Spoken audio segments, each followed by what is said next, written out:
Много ли чеченцев и ингушей знают сегодня о бывшем депутате Европарламента от транснациональной радикальной партии Италии Оливье Дюпюи?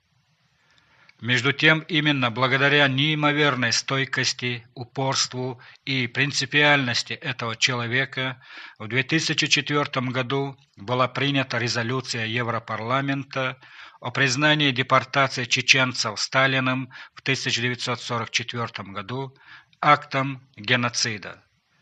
Его партия была инициатором этого закона, но не хватало голосов за его принятие. Тогда Оливье объявил бессрочную голодовку, которая продолжалась больше 30 дней. И он не собирался ее прекращать. И только тогда, когда противники проекта поняли, что они реально станут виновниками смерти депутата, законопроект был принят 26 февраля 2004 года большинством голосов.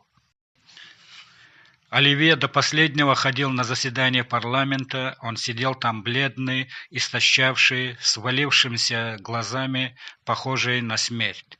К концу голодовки он слег, не мог двигаться.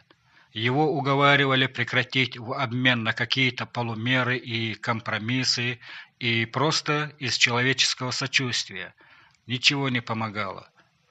Он не мусульманин и даже не религиозный.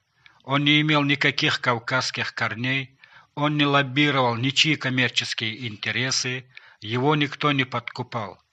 За такое не то что не подкупают, а могли еще и серьезно навредить. Никто в годовщину депортации не упоминает его имя и не вспоминает его яростную смертельную борьбу с европейской бюрократией.